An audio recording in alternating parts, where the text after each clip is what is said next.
Hi, and welcome to Horror Recapped. Today we're going to explore 2017's Close Calls.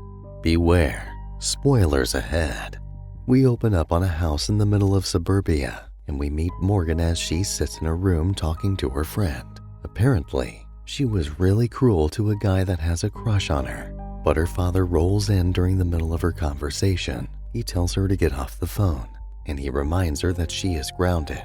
He continues to put her in her place, but Morgan is definitely not paying attention to him. He tells her that she's lucky that all he did was ground her after finding her doing what she did in the house.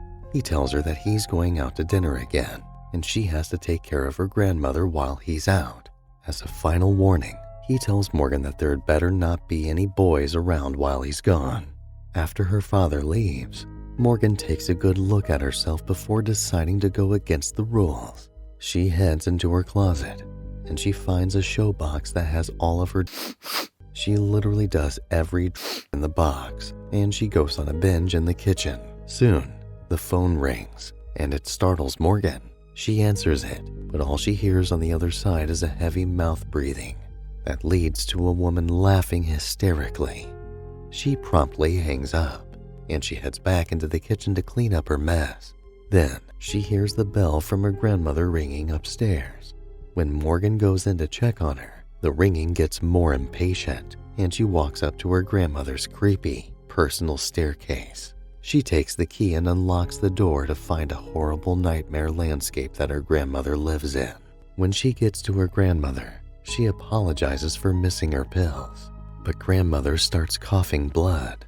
After her grandmother calls her a harlot that brings nothing but chaos and disorder, Morgan heads back downstairs to make her some soup and coffee. When she goes back to the kitchen, the phone in the office rings again, and she answers it and hears a man. Once she hangs up, she heads to the bathroom and throws up, but then she turns around and does some more of her. After that, she's promptly haunted by the soul of her dead mother. Her mother disappears after Morgan asks her what happened when she died, and within seconds, the smoke alarm goes off. Morgan rushes downstairs to take her grandmother's soup off the stove, and she takes the soup and coffee up to her. This time, grandmother's room is in even worse shape, and grandmother isn't in the bed. Morgan looks around and hears her mother's spirit calling her, but she gets startled when her grandmother pops up and drops the soup. That doesn't stop Grandma though. She laps up the soup off the floor and starts laughing maniacally. Meanwhile, Morgan's father has dinner with his girlfriend, Bryn, and we see that Bryn is as stuck up as they come. They start talking about Morgan, and Bryn tries to tell him that Morgan just lacks discipline. They go to the bathroom and get a little nasty with each other. Back at the house, Morgan is on her own, but Robbie bursts out of her closet when she's done. He tries to get down and dirty, but Morgan prefers to just smoke with him. He brings out some new salvia, and he convinces her to try it. First, she takes him to the living room to show him a note she got from an admirer. The end of the note ends like the admirer would kill both of them if he couldn't have her, and Robbie tells her that she needs to tell someone. Just then, the phone rings again, and the same guy is heard on the other end. Robbie takes the phone from her and tells him not to ever call her again. And after he hangs up, Robbie mentions the possibility of it being her admirer, Terrence. They leave the phone off the hook and head to the living room to smoke Robbie's salvia. At first, she doesn't notice a difference, but suddenly, she starts hallucinating and tripping. Once Robbie notices that Morgan is tripping, he starts having his way with her. But Morgan is so out there that she can't really tell what's real or going on.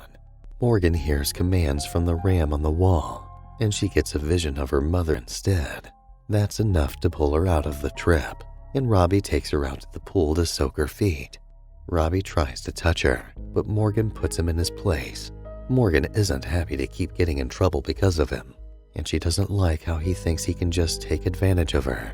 She tells him that if they can't just hang out without fooling around, then they don't need to hang out anymore. Morgan heads back inside, and Robbie goes to leave. He ends up hearing his name getting called from the pool house, and he wanders in without any hesitation. Inside, Morgan sits down to watch a movie. and she gets a call on a different phone in the house. When she answers, all she hears is a scream, followed by the guy's voice telling someone to die slowly. She tells whoever is calling her to stop harassing her, and she hangs up to call her father.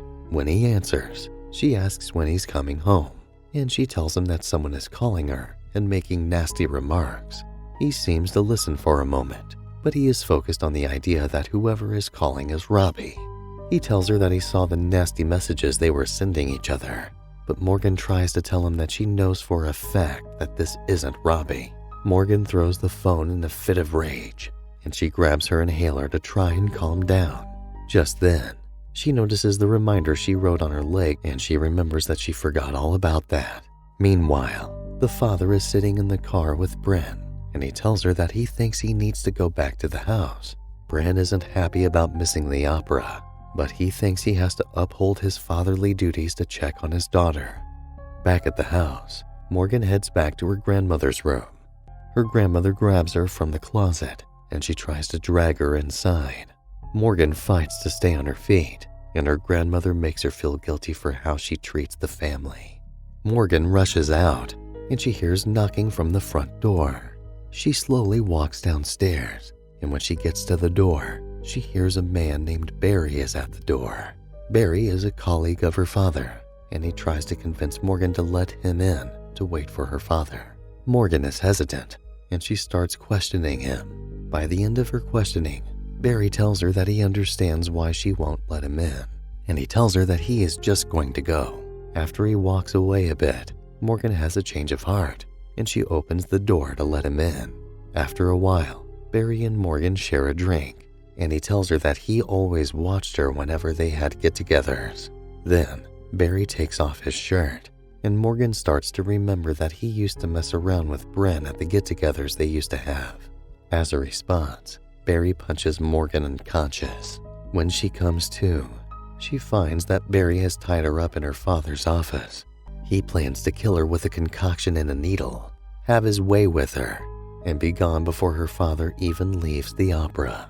Barry talks about how he always loved her, and he prepares to kill her. Quickly, Morgan convinces him to let her go to the bathroom, and he goes to watch her. But what he doesn't see is that she is reaching for a razor blade. When he leans in to take off her bra, she slices his throat, and she runs outside.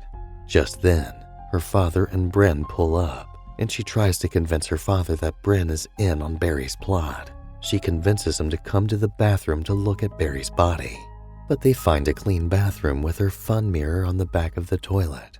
Now, her father has to try and figure out who is lying, and he sends Morgan to her room. After that, he goes outside to question Bryn.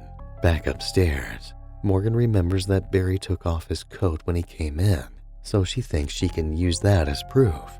When she gets downstairs, Barry tackles her, and they wrestle.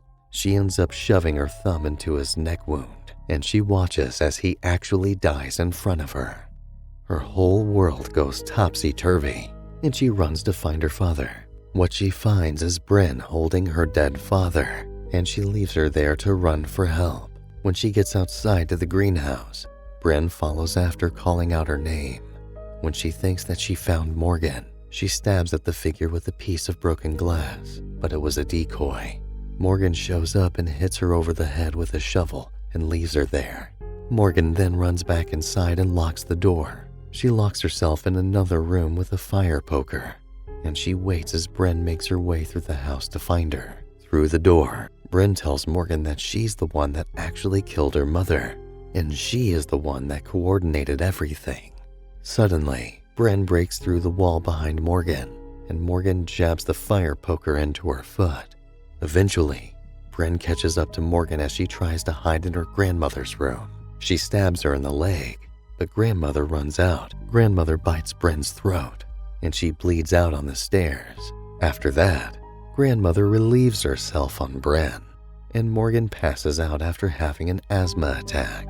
Morgan has a nightmare where she walks around a disgusting environment, and she comes across her mother. After an alarm clock rings in her mother's mouth, she shoots out of a dream, and she finds that she's in her grandmother's bed, wearing her grandmother's clothes. She tries to leave the room, but the door is locked from the outside. When she gives up, she slumps against the door and cries, and soon she can hear the phone ringing downstairs. We can see that Morgan's pictures are all over the staircase hallway, but then we see someone is still watching the house from a crack in the pool house doorway. There are a couple of different ways you can interpret everything going on in this film, but for the most part, it's just a fun trip to enjoy while getting all of the visual effects that make this genre what it is. Thank you for watching. Don't forget to like and subscribe to the channel for more videos like this.